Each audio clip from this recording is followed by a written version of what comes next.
can't change it. You'd be like, that's ridiculous. No one can know that. It's up to the ideas you have, the choices you make. So, but in history, unfolding of history is just that times a million. It's millions of minds doing the same thing, acting on ideas, making choices. It's unknown. It's up to us. But that was not a sufficient answer for some philosophers. They wanted to make a rule. They wanted to objectify. So they came up with, if you had grown up in Stalinist Russia, you would have heard this term. You probably don't know it now, but it's called dialectical materialism. And what's dialectical materialism? Dialectical materialism was the theory that Karl Marx and Friedrich Engels had discovered the iron laws of history. They had discovered laws of things of the products of the human mind that were as absolute as the melting temperature of ice, or the covalent binding force of the hydrogen and oxygen atom. And this is what the party in power took up, this idea that they were taking part of this unfolding law of history. The individual didn't matter. The individual mind didn't matter. Your objections to their regime didn't matter because this was going to come about. And if you think about it, even if there are laws to history, there's no need for a coercive state to bring them about because they're laws. So you don't have to liquidate millions of people. You don't have to imprison these people. You don't have to inflict this cruelty on people because they're laws. So even within their own system, there's an inconsistency. But nonetheless, they used this idea to justify everything they were doing. They said, once we get through this tough time, then we'll bring in this utopia. So those are two historical examples of where there's confusion about understanding that there's this world of the mind, things that come out of the mind, and this world of the inanimate forces need to be treated separately. And when you confuse them, at least this misunderstanding of human nature. But this goes on. You still see this all around us today. It's almost like a metaphor for it would be, it's like a virus that's in remission. It could take control again. And to a certain extent, it does take control. To a certain extent, all of us have internalized this confusion. And to the extent that we have, we are telling ourselves the wrong story about our own nature. And by definition, what we're doing is limiting the possible potential our own lives have. Because we're treating ourselves to a certain extent as if we're objects without choice, without volition. So let me just give you a couple examples of where you see this, but when you start thinking this way, you see it all the time. Have you ever heard this expression, there's only two certainties in life? Death and taxes. This is sort of a truism, people say it. People don't believe it. I'm not going to say people necessarily believe it, but nonetheless, they say it reflexively. But if you think about those two things, death and taxes, those fit on separate sides of those two types of knowledge. Death is a biological law. We've discovered that. It exists. All living things die. That was millions of years ago. Living things die. That's a law of biology. Taxes is not a law in the same sense. It's not a certainty in the same sense. Thousands of years ago, at some point, somebody came up with the idea of taxes. It did not always exist. And maybe that idea, when he came up with it, and it worked, so they continued, people started to accept it. But it's an idea. It came out of someone's mind. And other minds have accepted it, but it doesn't have to be, you have a mind, what does your mind say?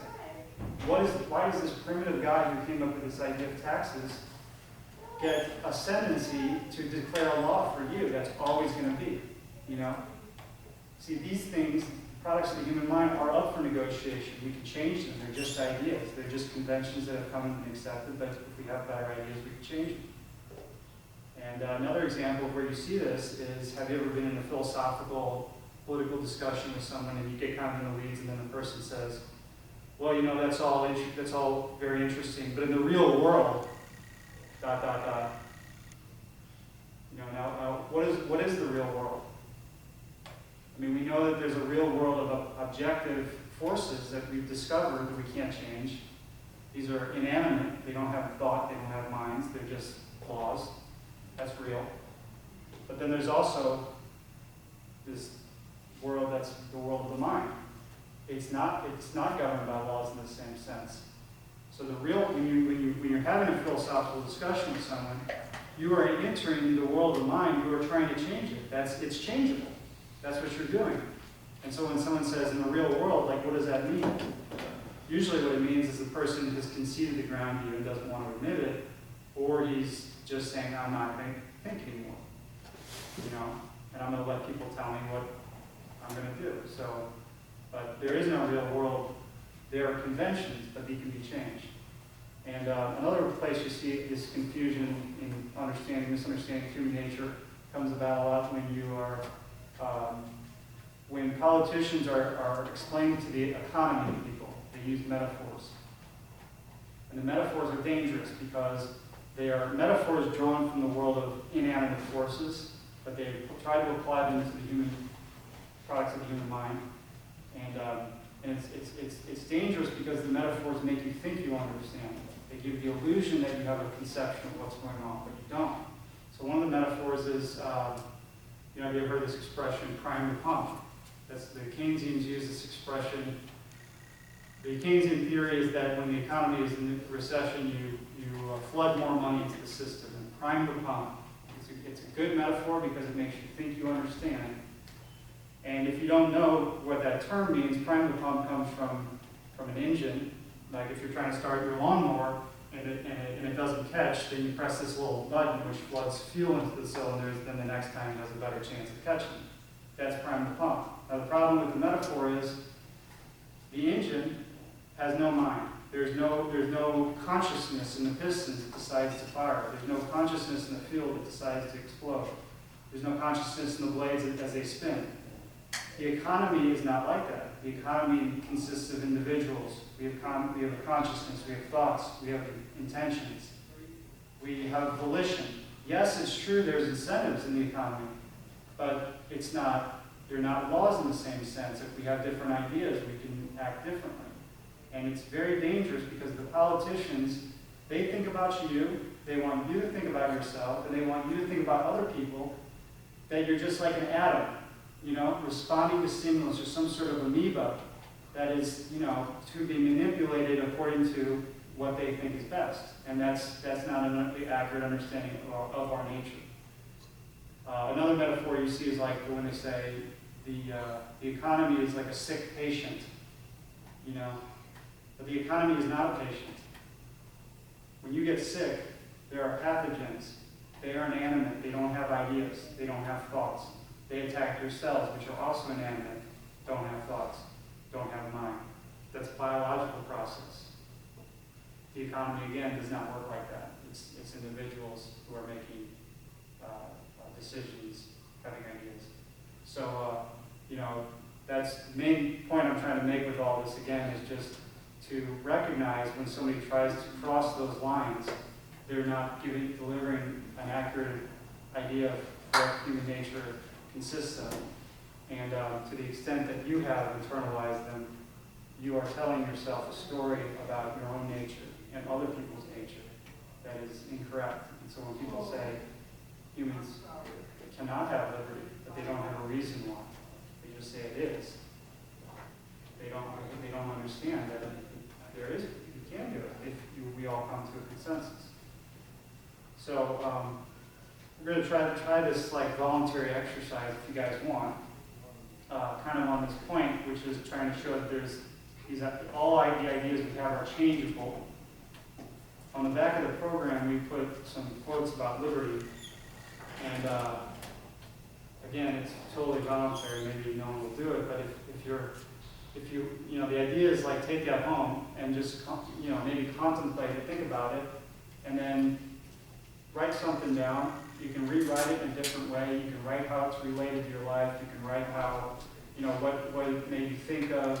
If you disagree with it, you can say why, and then bring it into the next service, and then we'll do this anonymously. We're going to just post the quote and the response up on the Facebook page, so people can get a chance to express themselves.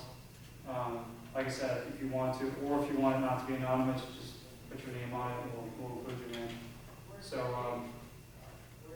pretty much all I have, and then there's just a couple announcements.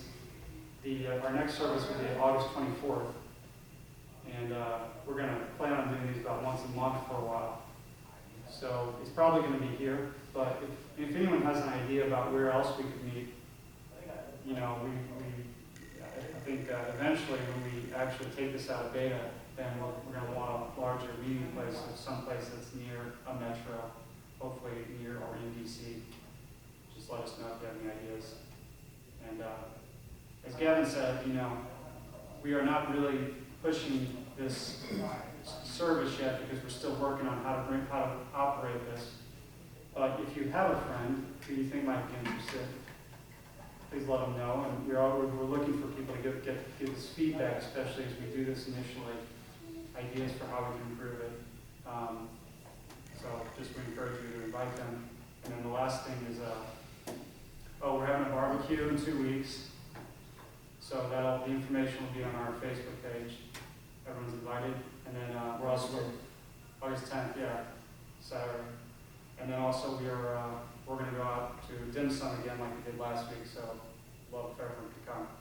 And that's pretty much what we have. So just give us a couple minutes to put the chairs back in order, and then we'll head over next door to the Chinese restaurant. So thanks.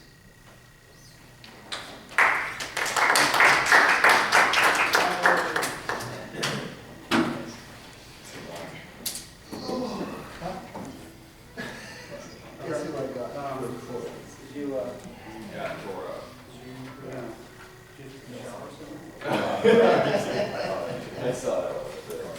That's even better. That was the first one. It's a good quote. Too bad you don't live by it. I guess enhancing the freedom of others must be only. Okay, cool. We'll get like that.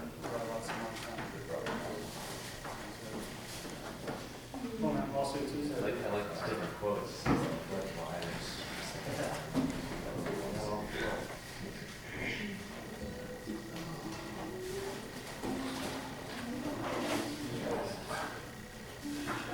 how do these chairs work? The whole service was only. Why do we move? How are these chairs supposed to go? Why do we move? Right, well, because we were going to do the TV with slides. Maybe if I bring a laptop with an HDMI next time, that might work. With like six rows of 5 rows. Oh, yeah.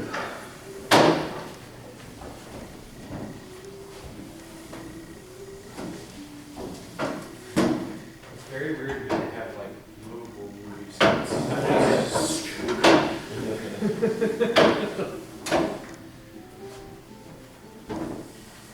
I always forget that they moved until I sit back down. Sliding age. Yeah. I feel like the world is falling out.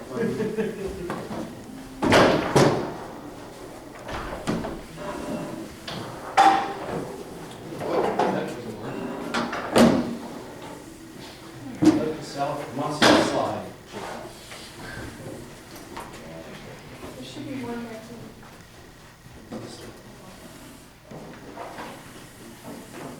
It might have to go around.